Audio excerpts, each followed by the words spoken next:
Namaste students, myself Dr. Kumar Rathore, Assistant Professor, Department of Kumar Pritya, Faculty of Ayurvedic Science, Jyoti Vidyapeeth, Women's University, Jaipur, Rajasthan.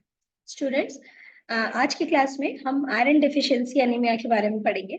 Previous classes में हमने anaemia के बारे में brief introduction किया था, जिसके अंदर मैंने आपको बताया था कि एनीमिया होता क्या है, एनीमिया होने के कॉजेस क्या क्या है और उसके साइन एंड सिम्टम्स, और एनीमिया में हम क्या क्या इन्वेस्टिगेशंस करवाते हैं. अब हम इस सेशन के अंदर आयरन डेफिशिएंसी एनीमिया और अदर फॉर्म ऑफ और अदर टाइप्स ऑफ एनीमियाज के बारे में पढ़ेंगे. So start with its first type, iron deficiency anaemia.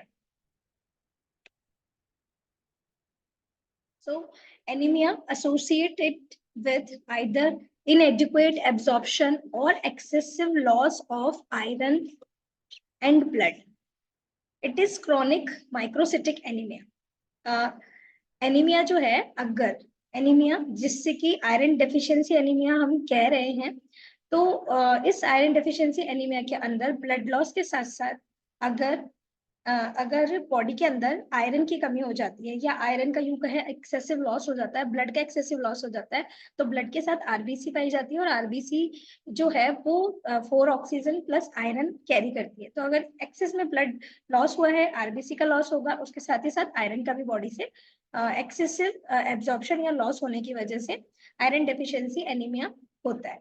सो इस आयरन डेफिशिएंसी एनीमिया को हम माइक्रोसिटिक एनीमिया के अंदर काउंट करते हैं, क्योंकि इस आयरन डेफिशिएंसी एनीमिया के अंदर जो आरबीसी है उसका साइज जो है वो माइक्रो हो जाता है, मींस छोटा हो जाता है. जो नॉर्मल उसकी रेंज है एमसीवी की, जो ब्लड इंडिसेस बताए गए हैं, जिसके अंदर आरबीसी की जो साइज है वो 80 से 99 फेम्टोलीटर होनी चाहिए. तो अगर उससे कम पाई जाती है तो उसे हम माइक्रोसिटिक आरबीसी कहते हैं, और इसी से होने वाले एनीमिया को हम माइक्रोसिटिक एनीमिया भी कहते हैं. तो ये क्रॉनिक होता है, मीन्स ये एक्यूट कभी भी नहीं पाया जाता. क्रॉनिक फेज में इसका जब बहुत एक्सेसिव लॉस होता रहता है आयरन का या ब्लड का, तो फिर इसकी क्रॉनिक फॉर्म पाई जाती है. तो इसीलिए आयरन डेफिशिएंसी एनीमिया को हम क्रॉनिक माइक्रोसिटिक एनीमिया भी कहते हैं. The most common cause of anemia in children is iron deficiency anemia. It is most common caused by microcytic hypochromic anemia. Microcytic hypochromic, microcytic मतलब आरबीसी का size है जो अपने साइज से कम होगा. हाइपोक्रोमिक का मतलब होता है कि जो हीमोग्लोबिन है वो भी उसकी भी जो इंटेंसिटी है वो भी कम है, तो उसके लिए हाइपोक्रोमिक वर्ड यूज किया जाता है. और माइक्रोसिटिक के लिए जो है वो, माइक्रोसिटिक के लिए आरबीसी की जो साइज छोटी होती है उसको माइक्रोसिटिक एनीमिया कहते हैं. Then its causes. अब कॉजेस की बात करें तो कॉजेस के अंदर इसके क्या कॉज हो सकते हैं कि जैसे हम आयरन डेफिशिएंसी एनीमिया कहते हैं, इसको देखा जाए तो इसके अंदर पाया जाता है insufficient iron supply at birth. मतलब बर्थ के समय अगर आयरन की सप्लाई मदर को नहीं मिलती है, अगर मदर को, क्योंकि आप जानते हैं कि प्रेगनेंसी पीरियड्स के अंदर मदर को फॉलिक एसिड और आयरन की टैबलेट्स दी जाती है. अगर मदर आयरन की टैबलेट्स वगैरह प्रॉपर नहीं लेती हैं तो भी आयरन डेफिशिएंसी एनीमिया मदर को भी हो सकता है डिलीवरी के टाइम, और बच्चे में भी मिलता है. इम्पेयर्ड आयरन एब्जॉर्प्शन, अगर हम आयरन वगैरह प्रॉपर ले रहे हैं लेकिन हमारी इंटेस्टाइन उसको प्रॉपर एब्जॉर्ब नहीं कर पा रही, तो भी आयरन डेफिशिएंसी एनीमिया होता है. इसके अलावा ब्लड लॉस की बात करें, एक्सेसिव ब्लड लॉस, मैं आपको आयरन डेफिशिएंसी का एक कॉज पहले भी बता चुकी हूँ. Insufficient iron intake in diet, तो ये वही बात है कि अगर आयरन डाइट के रूप में नहीं ले रहे, एक तो अपन सप्लीमेंट मेडिसिन तौर पे नहीं, और एक हम डाइट में ही नहीं ले रहे तो भी. और पीरियड्स ऑफ रैपिड ग्रोथ, जब भी हमारी ग्रोइंग फेज है जिसमें हमें आयरन की जो मिनिमम डोज है वो निश्चित की गई, अगर हम वो नहीं ले पाते हैं तो भी आयरन डेफिशिएंसी एनीमिया हो जाता है. साइन एंड सिम्टम्स की बात करें तो साइन एंड सिम्टम्स में decrease serum iron level, decrease HB level 6 से 9 के mg पर डीएल से भी कम हो जाए, कोल्ड हैंड एंड फीट, हाथ और पैर ठंडे रहते हैं, शॉर्टनेस ऑफ ब्रीथ मिलती है, फटीग रहती है पेशेंट को, है ना, सॉर टंग, मतलब मुंह में उसके छाले हो जाते हैं, ब्रिटल नेल्स जो है वो भी ब्रिटल हो जाते हैं, वो जल्दी से ऐसे चटक करने से या थोड़ा सा थोड़ा सा झटका लगेगा तो भी टूट जाएंगे. तो ये भी एक एनीमिया की साइन एंड सिम्टम्स है. अदर्स में इरिटेबिलिटीज, पेल स्किन कलर, ये इंपॉर्टेंट है, पेल skin colour, and dizziness and shortness of breath and fatigue, ये कॉमन कॉज है आयरन डेफिशिएंसी एनीमिया की। अब इसके अंदर मैनेजमेंट की बात करें तो हमें क्या क्या मैनेजमेंट करना चाहिए आयरन डेफिशिएंसी एनीमिया में। सबसे पहले ओरल आयरन सप्लीमेंट्स हमें पेशेंट को देना चाहिए, क्योंकि अगर ओरली पेशेंट आयरन इंटेक करेगा तो उसकी डेफिशिएंसी नहीं रहेगी एनीमिया की। तो इसके लिए फेरस सल्फेट 6 mg पर kg पर 24 आवर्स के तौर पे हमें पेशेंट को देना चाहिए। फॉलिक एसिड भी जो है 0.4 mg पर डे के हिसाब से देना चाहिए। विटामिन B12 30 से 100 mg IM। अब विटामिन B12 क्या जो है वो इंजेक्शन लगाए जाते हैं, उसे हम ओरली इंटेक नहीं करते। तो अगर मेडिसिनल तौर पे हम विटामिन B12 ले रहे हैं तो 30 से 100 mg इंट्रामस्क्यूलर और सबक्यूटेनियस हमें इंजेक्शन देना है 5 to 10 डेज तक, तो हम आयरन डेफिशिएंसी एनीमिया को भी क्योर कर सकते हैं। पेरेंट एजुकेशन इज इम्पोर्टेंट, क्योंकि आयरन थेरेपी जो है वो हम पेरेंट्स को और मैटरनल्स जो मदर हैं जिनको डिलीवरी के टाइम एनीमिया ना हो, उन्हें हमें ये एक एजुकेशन देनी चाहिए कि भाई आयरन थेरेपी हमें लेनी ही है। And the importance of dietary intake of iron, ये बताना है कि आयरन का इंटेक करना डाइट में कितना इम्पोर्टेंट है। तो ये नर्सिंग केयर के हिसाब से हमें करना चाहिए। Now come to the megaloblastic anaemia. अब मेगैलोब्लास्टिक एनीमिया क्या होता है? Megaloblastic anaemia characterised by deficiency of vitamin B12 as well as deficiency of folic acid. Folic acids को फोलेट्स भी कहते हैं। तो विटामिन 12 और फॉलिक एसिड्स की कमी की वजह से ये एनीमिया होता है। It is macrocytic anaemia. Microcytic anaemia की कंडीशन आयरन डेफिशिएंसी एनीमिया में होती है और मैक्रोसिटिक की कंडीशन मेगैलोब्लास्टिक में। मैक्रो का मतलब ही यही होता है कि आरबीसी जो है वो अपने साइज से बड़ी मिल जाए। जहां आरबीसी की नॉर्मल साइज 80 से 90 फेमटोलीटर बताई गई है, अगर 199 से भी अबव अगर उसका नंबर होता है तो उसको हम बोलते हैं मैक्रोसिटिक आरबीसी। इसकी वजह से होने वाले एनीमिया को हम बोलेंगे मैक्रोसिटिक एनीमिया। अब ये भी 2 टाइप्स का होता है। Megaloblastic anaemia have 2 types, like pernicious anaemia और फॉलेट डेफिशिएंसी एनीमिया। सो पर्नीशियस एनीमिया जो है वो विटामिन B12 की कमी से होता है, और फॉलेट डेफिशिएंसी एनीमिया ये लेक ऑफ फॉलेट्स की कमी से। तभी तो मेगैलोब्लास्टिक एनीमिया में 2 चीजें आती है, विटामिन B12 की डेफिशिएंसी और फॉलिक एसिड्स की डेफिशिएंसी। सो विटामिन B12 की होगी तो उसे पर्नीशियस एनीमिया के नाम से हम बोलेंगे, और अगर फॉलेट की कमी होती तो फॉलेट डेफिशिएंसी एनीमिया हम उसे कहते हैं। अब हम इसका वन बाय वन इसका हम डिटेल में स्टडी करते हैं। जैसा कि फर्स्ट है pernicious anaemia. So decrease in red blood cells that occurs when the body can not properly absorb vitamin B12 from the GI tract, and vitamin 12 is necessary for proper development of red blood cells. In this type of anemia, RBCs are larger than normal and die earlier than 120 days life expectancy. So red blood cells can be oval shape.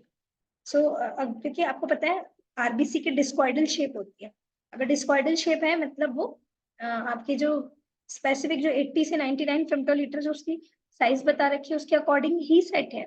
लेकिन अगर vitamin B12 की कमी हो जाती है जब भी RBC की डेवलपिंग फेज है, तो वहां पे क्या होगा, ये आरबीसी जो है वो अपने नॉर्मल साइज से बड़ी हो जाएगी और 120 डेज से पहले मरने लगेगी। तो पहले साइज बड़ा हो जाएगा और 120 डेज से पहले ही उसकी लाइफ एक्सपेक्टेंसी खत्म हो रही है। तो अब इसके अंदर जो आरबीसी का डिस्कॉइडल शेप है वो चेंज होकर ओवल शेप में आ जाता है। ठीक है, तो ये भी पर्नीशियस एनीमिया की पहचान है। इसके बाद फॉलेट डेफिशिएंसी एनीमिया की बात करते हैं। Folate deficiency anemia is a decrease in RBC due to lack of folate or lower than normal amount of folic acid in blood. यहाँ पे फॉलेट और फॉलिक एसिड की ब्लड में कमी हो जाती है तो उसे फॉलेट डेफिशिएंसी एनीमिया कहते हैं। Folic acid work along with vitamin B12 and vitamin C। Vitamin B12 और C के साथ ही फॉलिक एसिड वर्क करता है और हेल्प करता है नए नए प्रोटीन बनाने में। ठीक है, अब प्रोटीन नए बनेंगे तो आरबीसी का भी प्रोडक्शन होगा, आरबीसी प्रोडक्शन होगा, नए नए DNA बनेंगे शरीर के अंदर। लेकिन फॉलिक एसिड जो है वो एक तरह का विटामिन बी का जो है, बी का ही एक टाइप है, ठीक है। और ये वाटर सॉल्युबल है, मैंने आपको पहले भी बताया था कि विटामिन ए डी ई के जो है वो फैट सॉल्युबल है, बाकी के 9 जो है वो वाटर सॉल्युबल होते हैं। तो अब वाटर सॉल्युबल है विटामिन बी, और ये फॉलिक एसिड का टाइप है। तो ये क्या कहते हैं, बॉडी के अंदर स्टोर नहीं होते, इन्हें हमें टाइम टाइम पे लेना पड़ता है। अगर ये स्टोर हो जाए तो इसकी डेफिशिएंसी नहीं होगी। So water soluble vitamins are dissolved in water. Leftover amount of vitamin leave the body through the urine. So इसी वजह से फॉलेट की कमी हो जाती है। कॉजेस क्या है? सो लेक ऑफ इंट्रेंसिक फैक्टर, अगर हमारे शरीर के अंदर इंट्रेंसिक फैक्टर जो कि स्टमक की पैराइटल जो सेल है उसके अंदर रहता है, अगर उसकी कमी हो जाती है तो फॉलिक एसिड का एब्जॉर्प्शन नहीं होगा, विटामिन 12 जो स्टमक में एब्जॉर्ब होता है वो भी नहीं होगा, और स्टमक लाइनिंग जो है वो वीक होती जाएगी, तो डाइजेस्टिव डिसऑर्डर्स होंगे। अल्कोहल अब्यूज, अगर कोई अल्कोहल का ज्यादा कंजप्शन करता है तो इसकी वजह से भी इंट्रेंसिक फैक्टर जो है वो कम हो जाते हैं। इंटेस्टाइन के स्टमक की जो लाइनिंग है वो थिन होती जाती है।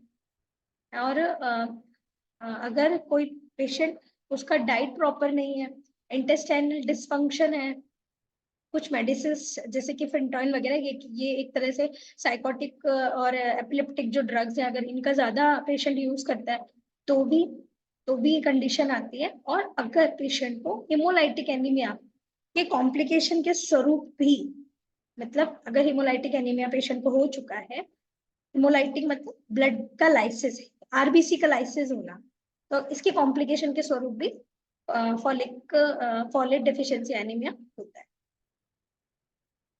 तो sign and symptom is tingling and numbness, muscle weakness, neurological problems, dementia, depression, memory loss, and glossitis रहता है, headache रहेगा, pallor and forgetfulness, slight jaundice रहता है, और weight loss मिलता है। इसके अलावा नर्सिंग मैनेजमेंट की बात करें तो the goal is to identify and treat the cause of the folate deficiency. हमें सबसे पहले ये इसके कॉजेस को जानना है, कॉजेस को जानकर फिर हमें इसको ट्रीट करना चाहिए। फॉलिक एसिड सप्लीमेंट ओरली और through a veins on a short term basis until the anemia has to be corrected. And dietary treatment, intake of green leafy vegetables and fruits, and replacement therapy in case of poor absorption of intestine. तो यहाँ पे कहने का मतलब है कि हमें ये गोल बनाना है कि हमें फॉलेट जो डेफिशिएंसी है उसकी कॉजेस क्या है, उसको पहचानना है, फिर ट्रीट करना है। तो हम इसे ओरली और वेन के थ्रू भी हम शॉर्ट टर्म बेसिस पे हम इसका ट्रीटमेंट चला सकते हैं, ताकि ट्रीटमेंट इसलिए चलाना है ताकि हम एनीमिया को क्योर कर सकें, है ना। तो हम डाइटरी ट्रीटमेंट के थ्रू भी कर सकते हैं, और हम ओरली और वीनस शॉर्ट टर्म मेडिसिन भी दे सकते हैं। और सबसे अच्छी बात है कि ग्रीन लीफी वेजिटेबल्स और फ्रूट्स का इंटेक हम करें। और अगर बहुत ज्यादा ही फॉलेट डेफिशिएंसी हो गई है, इंटेस्टाइन एब्जॉर्ब ही नहीं कर पा रही, तो फिर हमें रिप्लेसमेंट थेरेपी का यूज करना चाहिए। So that's all for this session. In this session हमने बात की आयरन डेफिशिएंसी एनीमिया और मेगालोब्लास्टिक एनीमिया की। अब हम नेक्स्ट सेशन के अंदर जॉन्डिस के अदर टाइप्स के बारे में पढ़ेंगे। So that's all for this session. Hope you like that session.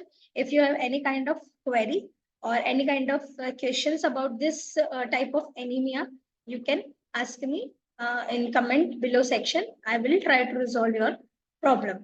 So thank you. Thank you so much.